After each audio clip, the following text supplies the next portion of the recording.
Então, gente, olhem só, bom dia, tá? Para quem está aqui presencialmente, quem está pela plataforma. Meu nome é Adilson Mendes, tá? Vou estar com vocês nas terças e quintas, né? Terça-feira eu estava em uma atividade pela própria Examar, não pude estar aqui com vocês, mas hoje, graças a Deus, deu tudo certo aqui com vocês. E nós vamos ter esses encontros, né, semanais, nós vamos falar um pouco sobre essa dinâmica do SUS, da saúde pública. A gente vai ver, inclusive, coisas muito parecidas com o que vocês vão ver esse semestre em outras disciplinas, tá? Bom, infelizmente a gente não tem como, às vezes, fazer uma apresentação legal, né? Não tem todo mundo aqui para a gente saber um pouco de vocês. Mas eu queria logo falar para vocês o seguinte: a nossa disciplina ela é muito tranquila, tá?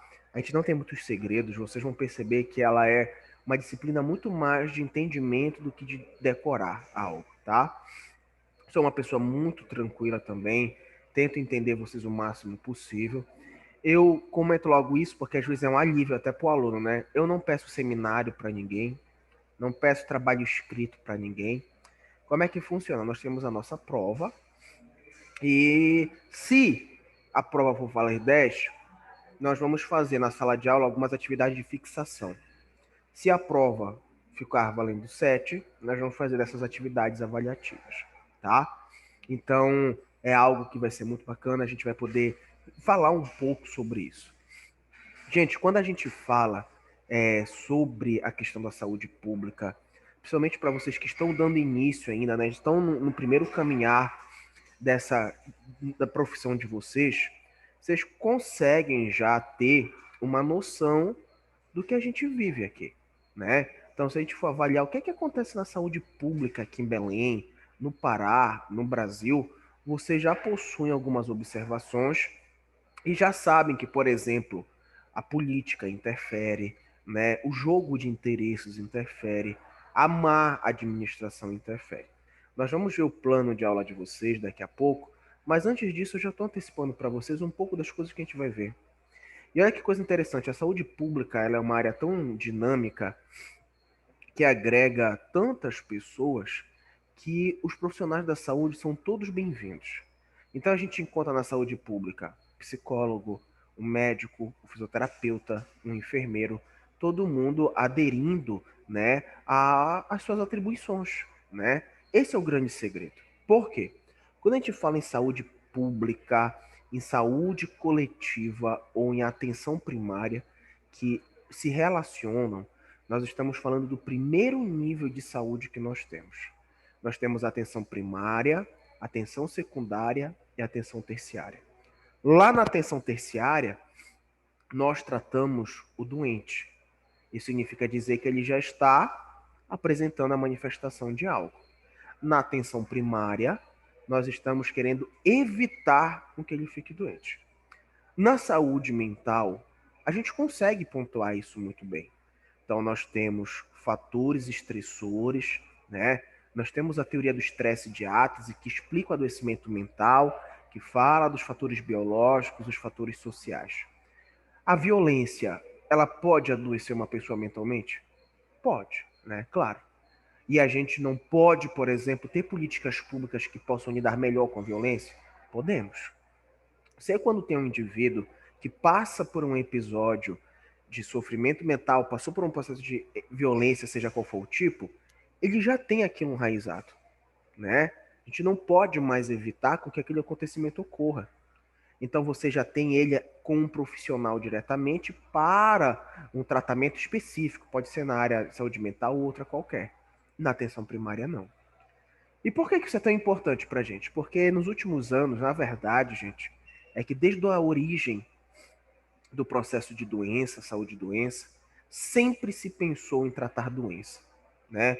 Quando a gente ouvia falar no movimento hospitalocêntrico, manicomial, que o indivíduo ele era jogado ali, ele era visto como um inválido, ele era visto como alguém que não poderia ser produtivo, que não poderia conviver novamente com outros indivíduos. Isso não era verdade, né? Então, a saúde sempre se preocupou em tratar doença. E nunca pensou, claro, nos últimos anos isso tem modificado, ele nunca tinha pensado em trabalhar de maneira preventiva, né? Poxa, a OMS trocou o conceito dela de saúde. Por muito tempo, saúde foi exclusivamente a ausência de doença. Hoje, saúde é o equilíbrio biológico, mental e social. Nós podemos viver sem uma dessas características? Não. Como é que a gente vai viver sem saúde mental? Como é que a gente vai viver sem saúde social? Olá, professora. Fique à vontade.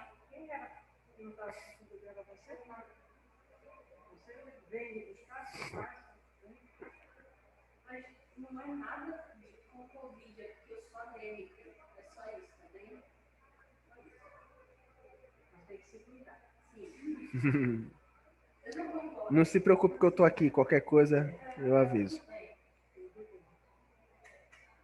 Olha, eu costumo dizer, olha só o que eu vou fazer. Ciência, né? Mas uma amiga minha, a garotinha dela, não é o seu caso, teve leucemia, eles foram. Bom, gente, a professora Elinha aqui estava conversando algo, agora a gente voltou. E aí, o que é que a gente continua falando, né? A gente não pode viver sem saúde mental, sem saúde biológica e sem saúde social. Se a gente fosse pensar nos três, né, como um alicerce, qual vocês conseguem dizer qual desses poderia ser o mais importante? Vocês conseguem dizer? O que será que limita mais o ser humano? A falta de saúde mental, a falta de saúde biológica ou social? Vocês arriscam dizer? Eu penso que é mental. O João Pedro falou que ele acredita que é a mental. E vocês?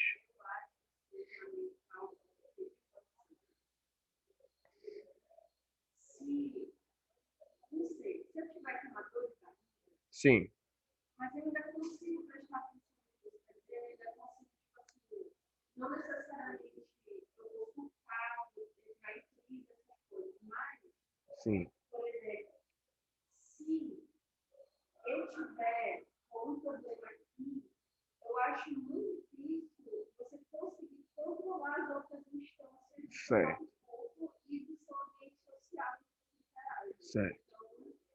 Então, eu acho que talvez o pior seria a mental. Mas também depende do grau que for. Sim, sim, sim.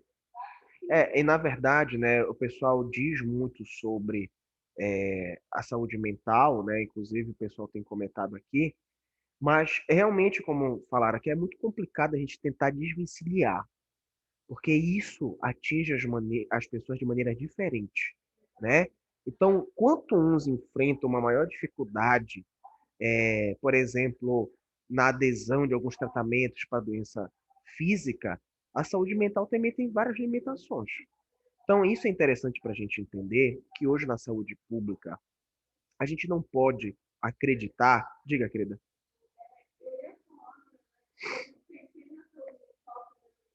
Sim, Quando eu ouvi mais três tópicos são fundamentais. Eles sim, são pilares da exato. saúde. Então, a falha de função desses três Aham. representa um desequilíbrio muito grande. E olha, todos os três são capazes de adoecer e matar um indivíduo, né? Porque, no mesmo que você está falando, também me vem a cabeça de assim, leva o outro. Sim, Querendo ou não, pensa como um leva o outro. sim, Você olha para a sua saúde social e cada um está bem, você acredita na dimensional e acaba querendo a física, se a física está muito bem, querendo ou não, consegue aham, social, e assim, aham. E olha, é curioso isso que vocês falaram, né? Inclusive eu estou lendo aqui, né? O pessoal que está dando exemplo, o Breno, por exemplo. E aí eu vou fazer uma pergunta para vocês que parece um pouco absurda, tá? Mas a doença mental, ela é contagiosa? Pois é. Eu acho que tu deve talvez estar pensando alguma coisa que eu estou pensando, mas olha só. A doença mental, o adoecimento mental, se a gente for pensar na origem da palavra contagiosa, ela não é. A gente não transmite de um para o outro. Mas olha que coisa interessante. Eu vi um autor, às vezes, falando que ela apresenta um tipo de contágio diferente. Sabe por quê? Porque a mãe, quando vê o filho com depressão, vem com problema mental, ela faz o quê? Ela já entra em um comportamento de fragilidade, né? Então não é contágio daquela forma que a gente conhece na saúde, mas é uma projeção de passar aquele problema e outros adaptá-lo. É que nem uma situação. Uma vez eu li algo que falava assim: um paciente de câncer terminal, ele não é o único doente. Ele adoece toda a família. Porque é o filho que está triste, tá deprimido, é a mãe, a mulher, né? Então, peraí, gente, rapidinho.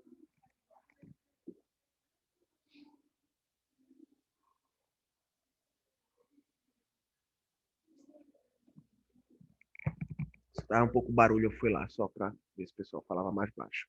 Então a gente tem que entender que esse processo ele nunca vai se desvencilhar.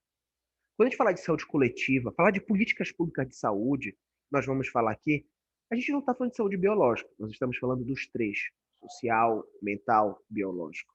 Né? Por exemplo, eu não sei se vocês sentem isso, mas, por exemplo, quando a gente fala da convivência social, a gente fala da violência, né? A gente fala, por exemplo, de uma mulher que na rua, em algum momento estava andando, sofreu uma tentativa de assalto, e aí o assaltante tentou abusar dela sexualmente.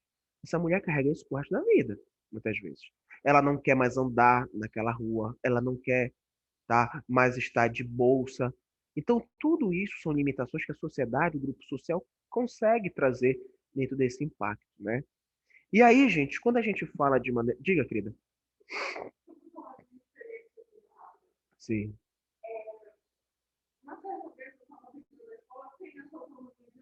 sim, sim.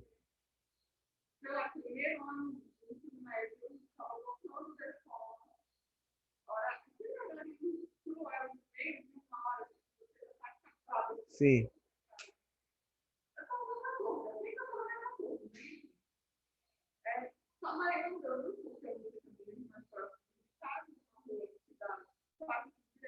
sim,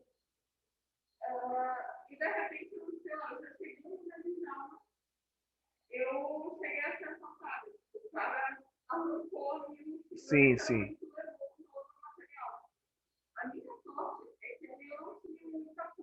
Uhum.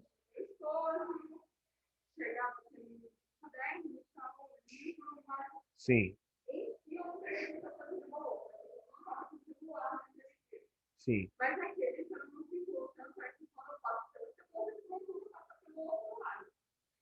Tchau, querida. Melhoras pra você. E aí, por exemplo, isso faz tempo?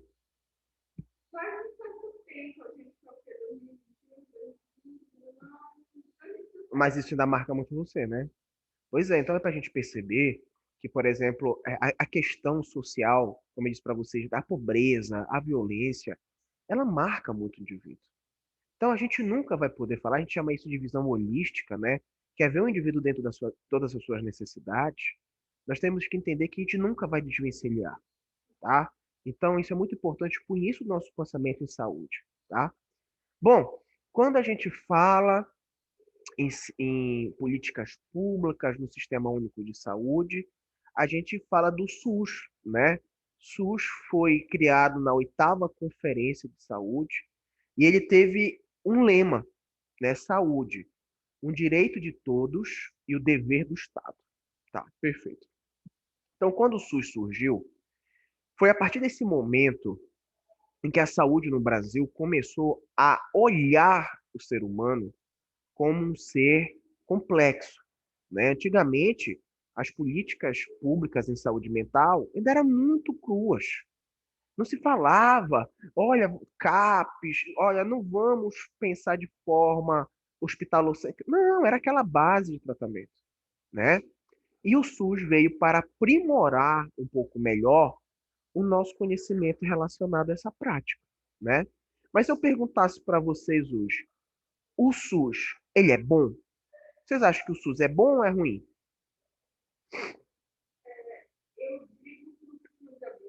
Certo, Eu acho que é bom. tá. Poderia ser melhor. Aham, sim.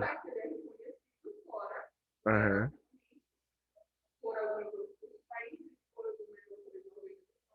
sim.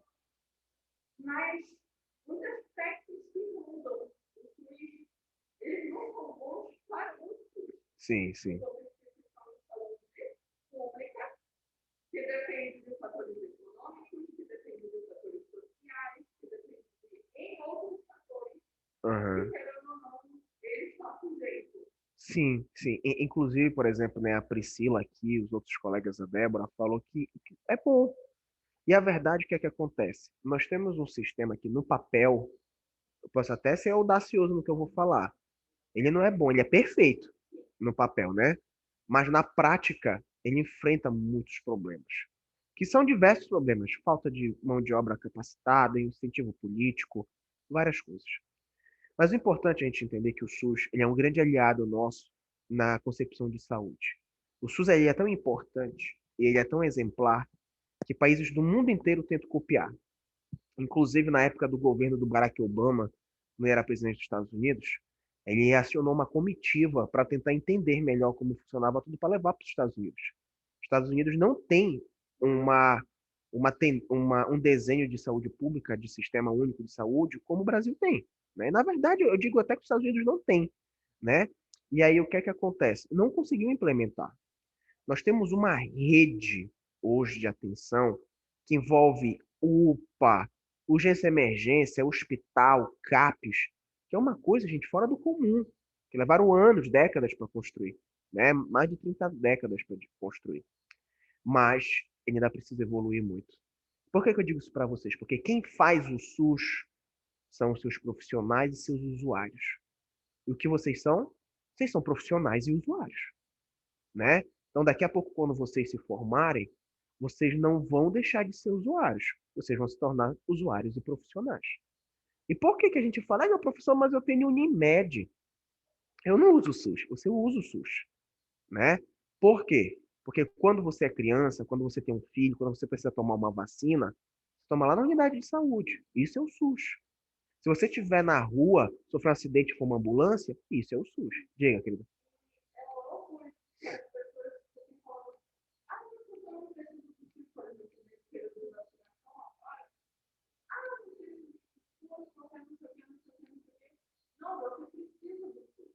Sim, exato.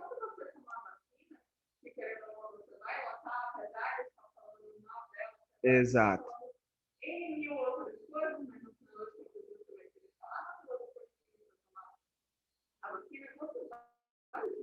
Claro.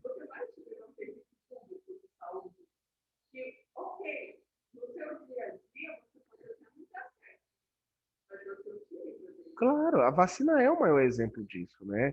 Então, o que é que a gente precisa entender? Se é preciso mudar, você pode ser uma fonte de mudança. Professor, mas eu sou uma pessoa em um sistema de um país de 220 milhões de usuários. Gente, o que acontece é o seguinte, como é que você muda o SUS? O seu horário de trabalho é de segunda a sexta, de 8 a meio-dia. O cara chega às 9 horas da manhã, sai 10 horas da manhã. Isso é um atraso.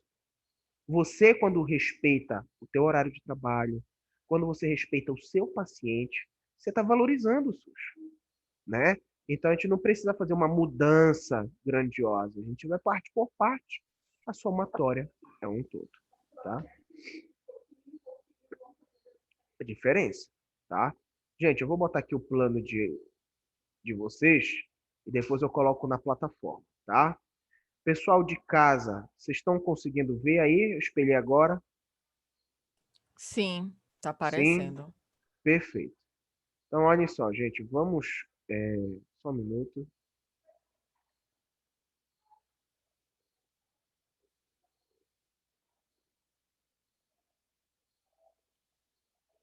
Eu vou colocar aqui na parte já que tem um quadro, né, de vocês. E a gente não vai seguir necessariamente esse cronograma aqui para ler, mas eu vou falar para vocês o que é que a gente vai falar. Hoje é um dia introdutório, né? É um dia de apresentação, é o dia que a gente fala do plano de ensino e vai falar um pouco desses conceitos do que a gente vai ver, tá?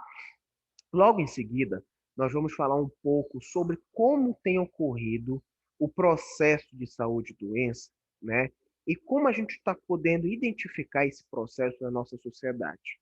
Processo que hoje adoece o indivíduo aqui no Pará, gente, mentalmente, ele pode ser igual ou diferente do processo que ocorre lá em São Paulo, né? Então, por exemplo, a gente não pode entender que esse processo ele é igual para todo mundo. Não, o processo de adoecimento, de prevenção é diferente para muita gente, tá? Nós vamos falar um pouco sobre... Isso daí é uma coisa que as pessoas às vezes pouco gostam, né? Mas a gente costuma ver aqui, sabe o que? Um pouco de matemática, tá?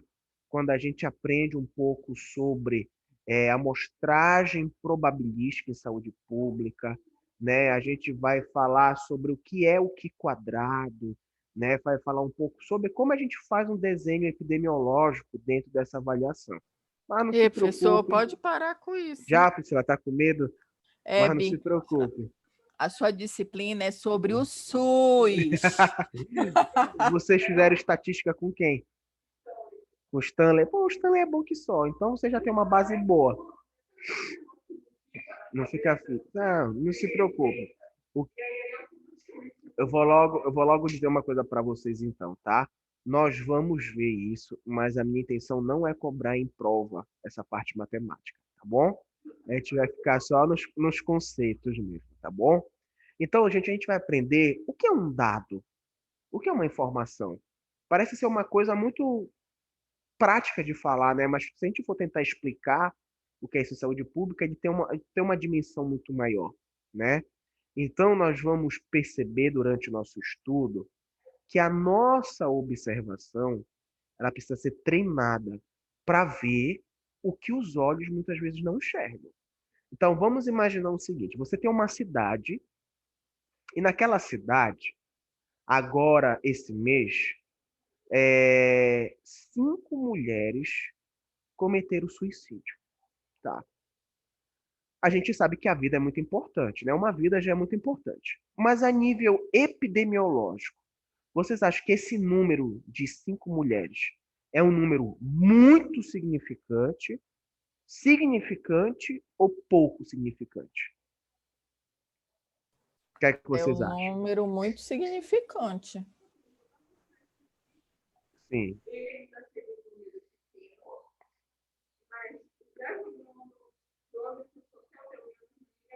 sim. É, claro. A nossa colega aqui também falou sobre isso que é muito significante. Mas eu vou dar um exemplo para vocês. Em uma cidade que possui 10 milhões de habitantes, do ponto de vista epidemiológico, esse número é pequeno. Numa cidade que você tem 100 habitantes, esse número é muito importante. Então, por que que eu digo isso para vocês? Porque, olha, vamos imaginar que a cidade de Belém hoje, ela é um quadrado perfeito, ó, um quadrado perfeito. E você é secretária de saúde aqui em Belém. E você vai ganhar um dinheiro para construir 4 UPAs aqui em Belém. Beleza. Se Belém é um quadrado, o que é que você ia fazer? Provavelmente você ia passar uma linha que ia dividir esse quadrado em dois. Você ia ficar com 4 quadrados menores, certo? E você ia falar, vou botar uma UPA aqui, uma aqui, uma aqui e uma aqui. Mas você já parou para pensar que uma dessas pequenas áreas que tem uma UPA pode ter só 100 habitantes? Enquanto que no outro quadrado tem 200 mil habitantes? Poxa, então é melhor eu colocar 2 UPAs para cá e essa comunidade se atende aqui.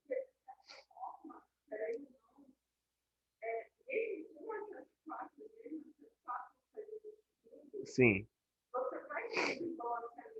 sim, claro, sim,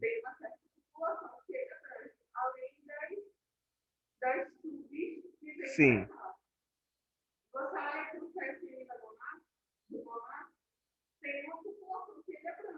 uhum. Sim, sim,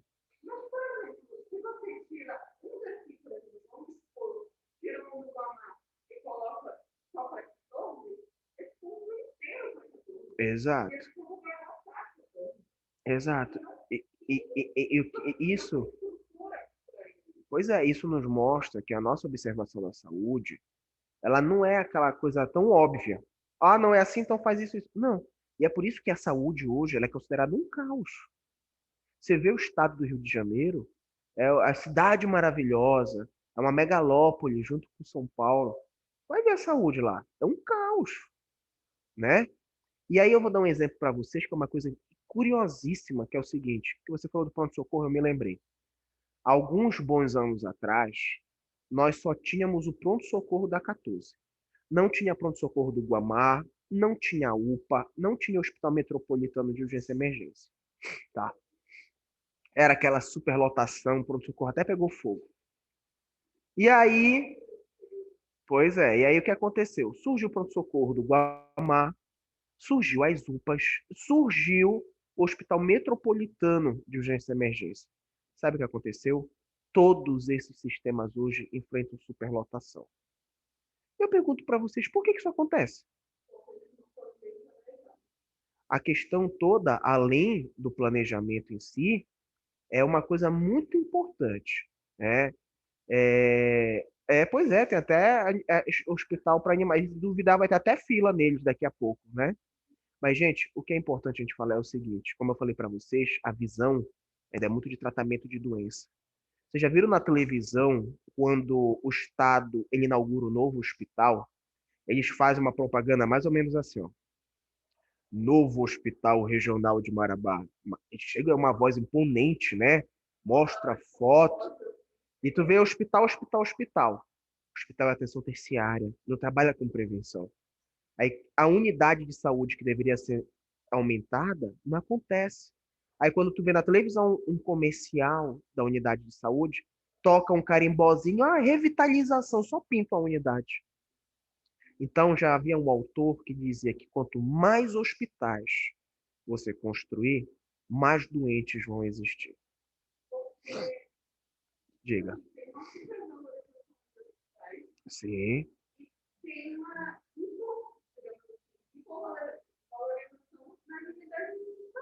Exato.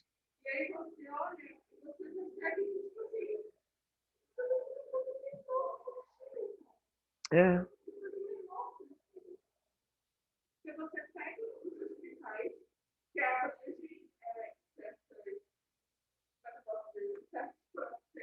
Sim.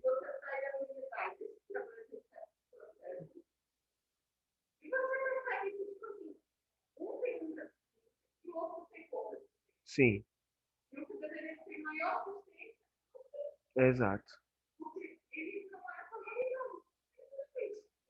Sim, e aí, gente, é importante porque eu vejo que vocês, né, tanto aqui na sala de aula como aí na plataforma, vocês já têm muitas indagações, né, já tem muitos conceitos, já tem experiência mesmo do que eu estou falando.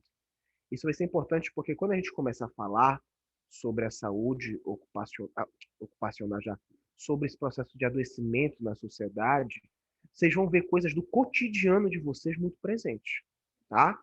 Para a nossa segunda verificação, pessoal, a gente vai ver um pouco melhor sobre o papel do psicólogo dentro dessa área e sobre os programas que nós temos federais, né? Vamos falar sobre como é que funciona esse programa, isso tem sido benéfico, né? Será que a estratégia de saúde da família... Vamos falar de tudo isso, tá bom? Então a gente percebe que é um conteúdo relativamente não é muito grande, a gente vai conseguir ver com bastante atenção. Não fiquem com medo da matemática. Isso vai ser uma coisa bem pequena que a gente vai avaliar, tá bom? Eu vou abrir agora só um slide aqui, que é para a gente falar um pouco rapidinho aqui. Bom, gente, olhem só. A gente fala, né, a respeito do marco de saúde no Brasil, que foi a 8ª Conferência Nacional de Saúde, que eu já falei para vocês, né? Isso gerou o surgimento do SUS. Saúde, direito de todos, dever do Estado. Na legislação, isso vem escrito. Significa dizer o quê? Que o Estado tem a obrigação de oferecer saúde a você.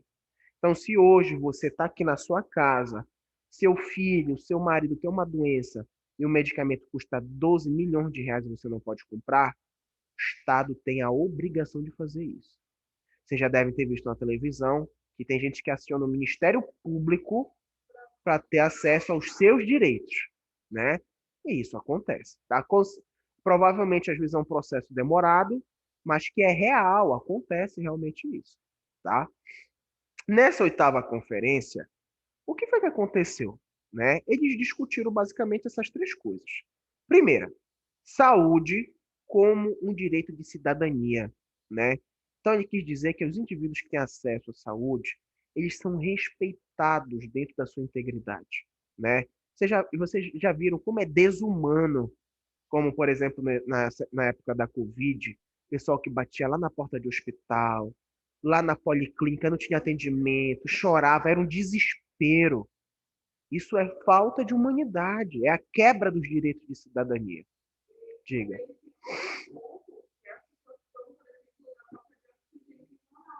Sim.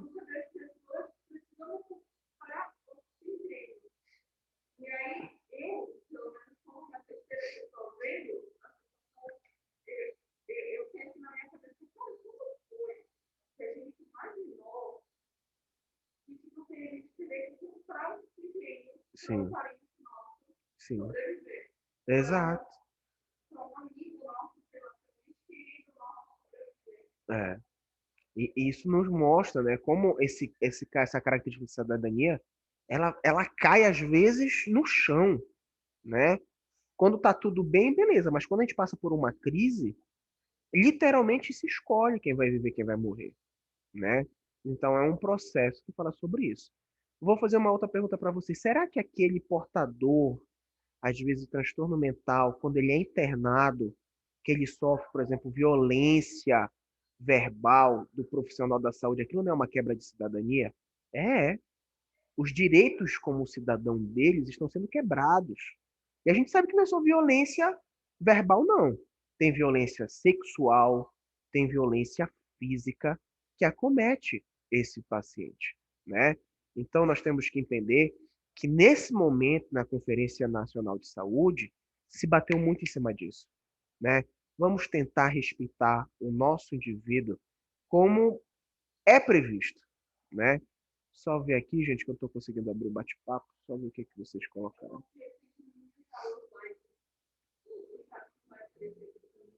Aqui. Peraí. Deixa eu só ver aqui. Com certeza isso acontece não aos montes e de uma maneira assim que não tem como, gente. É um negócio extremamente absurdo, tá? Outra coisa importante dentro dessa nossa discussão foi a reformulação do Sistema Nacional de Saúde. Vocês não são dessas épocas, né? Nem eu sou. Vocês são muito jovens, eu acredito eu. E eu tenho 30 anos, tá, gente? Eu posso ter cara de velho, mas sou um pouco novo ainda, né? Pois é. Então, o que é que acontece? Antigamente, antes da gente ter o SUS, né? E eu já nasci na época que o SUS estava instalado, teve um momento no Brasil que só tinha acesso à saúde quem trabalhava, né? Então eu te pergunto, como é que o indivíduo que é desempregado, ele tinha acesso à saúde? Já era, estava complicado para ele, né? Então a reformulação do Sistema Nacional de Saúde, ele quis abraçar, ele quis adotar melhor a sua população, né? Quis olhar realmente diferenciado, tem um olhar. Hoje, o morador de rua, hoje, uma pessoa com condição financeira melhor, uma pessoa que vive abaixo da linha da miséria, todos eles têm acesso ao serviço de saúde. Claro, às vezes o acesso isso é difícil, mas todos têm direito, tá? Outro elemento importante é o que nós chamamos de financiamento do setor, né? A partir daí, o país ele começou a aceitar o financiamento de outras áreas para incentivar o crescimento. Vocês já viram, por exemplo, aquelas clínicas particulares que tem uma placa assim, aceitamos o SUS, né? Então, isso é uma forma de você integrar profissionais particulares ao próprio Sistema Único de Saúde, tá? Olhem só, o relatório da 8ª Conferência de Saúde orientou os constituintes dedicados à elaboração da Carta Magna de 1988 e os militantes do movimento sanitário. Os eixos do relatório foram os seguintes. Então, o documento geral formado na 8ª Conferência Nacional, que deu origem ao SUS, ele falou basicamente desses 3 pontos. Olhem só. A instituição da saúde como direito de cidadania e dever do Estado, tá? Então, o ser humano, independente da sua cor, raça, orientação sexual, ele deve ser respeitado dentro da sua integridade. B, compreensão da determinação social no processo de saúde e doença. Quando a gente fala de determinação social, a gente está falando das características do meio. Então, por exemplo, uma área sem saneamento básico oferece mais risco para as pessoas? Oferece, né? Uma área onde você tem muito nível de chuva e alagamento oferece mais risco? Sim. Então, é um determinante social. E letra C falou sobre a reorganização do sistema de atenção com a criação do SUS. Aí sim, gente, aí nós temos o quê? Nós temos a introdução do Sistema Único de Saúde, tá? Nós temos a abordagem de toda a complexidade que hoje nos envolve, né? Mas é importante a gente falar sobre uma coisa que é considerada, peraí, deixa eu só passar aqui, né? Que são umas coisas importantes para a gente considerar, né? A Lei Orgânica da Saúde, que é a lei que determinou a criação do SUS, ela visa padrões muito importantes. O primeiro deles é a descentralização, tá? O que é a descentralização? É você tirar de um nível central, tá bom? A estruturação toda de saúde. Então, por exemplo, você nasceu em Belém? Foi? Gente, alguém aí que está na plataforma nasceu em outra cidade sem ser Belém? Não? Perfeito. Então, olha, deixa eu ver aqui se alguém botou alguma coisa. Ó, por exemplo, a Luísa já Ananindeua, tá? Mas, por exemplo, se hoje vocês perguntassem para mim assim, professor, quais são os agravos em saúde que mais acontecem em Ananindeua? Não sei.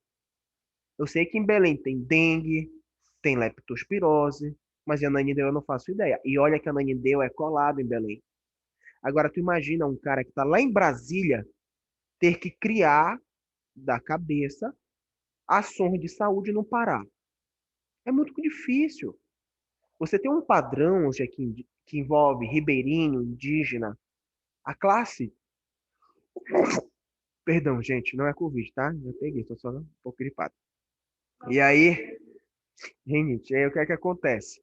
Você não pode mais centralizar o serviço unicamente em Brasília. Você precisa descentralizar. É por isso que hoje o Estado tem autonomia e as cidades têm autonomia, tá bom? Outra coisa importante: atendimento integral, com prioridade para as atividades preventivas sem prejuízo dos serviços assistenciais. O que é atendimento integral? É entender que aquele indivíduo ele tem suas necessidades, né, biológicas, mentais, suas necessidades sociais, entre outros. E o principal, participação da comunidade. Por quê? Vou dar um exemplo para vocês. Vocês acham que se a comunidade pudesse falar de maneira integral, ela não seria muito melhor falar, olha, seu prefeito, seu secretário de saúde, o problema aqui na nossa região não é saneamento básico, é que a população joga muito lixo na rua. Pô, então é um problema de educação e saúde. Porque tem bairros aqui de Belém que entra e sai prefeito, eles estão tirando lixo, fazendo uma macrodenagem, não muda. Não muda por quê? A comunidade não muda. Diga, querida.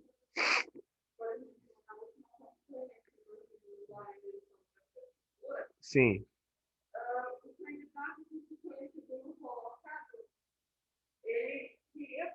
Ele queria planejar uma proposta de fechar os canais financeiros na sede. Sim. E na minha cabeça, quase mesmo que eu tenho uma mundial eu tenho mais de 19 anos. Sim. E ao mesmo tempo de ver ele fechar esses canais, Belém vai olhar mais do que Exato. Vai mesmo. ano passado, a gente teve um bom exemplo disso, e eu acho que o Breno, se ele estiver aí capaz de falar, porque ele está.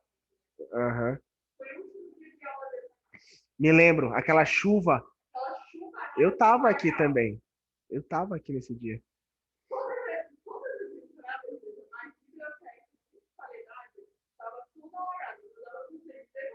Sim. É.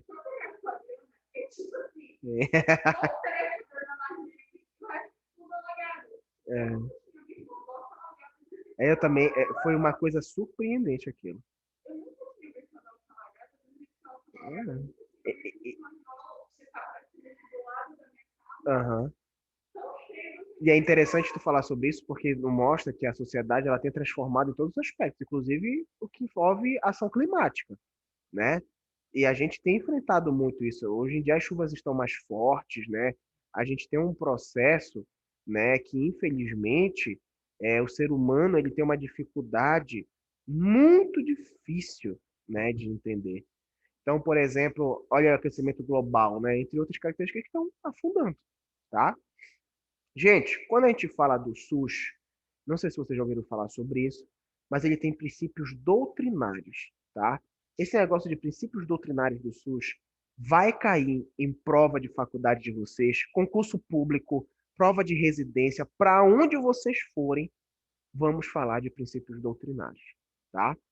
Primeiro princípio doutrinário é a universalidade. Quando a gente fala de universalidade, a palavra já é muito prática para a gente, né? Significa dizer que todos têm acesso ao serviço de saúde, independente de sexo, raça, renda, ocupação, religião. Eu te pergunto, será que isso acontece? Eu vou contar um exemplo para vocês. Uma vez eu estava numa unidade de saúde, eu fui tomar uma vacina, eu estava sentado numa sala de espera, aguardando. E aí teve um paciente que chegou lá que ele queria uma consulta com a enfermeira. Aí ele foi embora. A enfermeira foi conversar com a outra e falou assim mesmo, ó. Ela falou assim: "Ah, não, eu não suporto atender portador de HIV". Então isso é uma quebra de universalidade. Ela está fazendo o quê? Ela está privando o indivíduo de assistência devido à sua escolha de vida, sobre a sua doença, sobre a sua religião, sobre a sua sexualidade, sobre algum ponto de vista. E isso, gente, acontece de uma forma muito mais presente do que a gente imagina, infelizmente, tá? Equidade, né? A equidade é o princípio de justiça social que garante a igualdade da assistência à saúde, né? Ou seja, o serviço prestado para você que é mulher tem que ter um serviço equiparado para mim que é homem. E uma vez isso teve uma discussão muito grande no Ministério da Saúde, sabia? Porque quando a gente via na televisão, a gente só ouvia falar muito sobre a saúde da mulher. Câncer de mama, colo do útero. E aí, alguns estudiosos falaram que a saúde do homem não estava sendo respeitada esse padrão do SUS de equidade. E aí começou a falar depois de câncer de pênis, sobre saúde do homem. Aí sim foi se adaptando novamente a isso. Nosso último princípio doutrinário fala sobre a integralidade, tá? Significa considerar a pessoa como um todo, devendo as ações de saúde procurar atender a todas as suas necessidades. Significa dizer que o ser humano tem que ser visto na sua necessidade mental, é preciso ter CAPs, é preciso ter psicólogo, na ação social, na atenção hospitalar ou em todas as outras, tá? Então, gente, nós precisamos entender, eu tirei aqui o slide agora, que saúde realmente não é fácil de ser feita. O trabalho que nós temos como profissionais da saúde ainda é um trabalho muito árduo, tá? E ao longo da nossa disciplina, nós vamos ver o quanto isso ainda é difícil. E quanto é incrível a responsabilidade que nós temos na mão de modificar esse cenário, tá bom? Pessoal, alguém daí de casa tem alguma pergunta para fazer?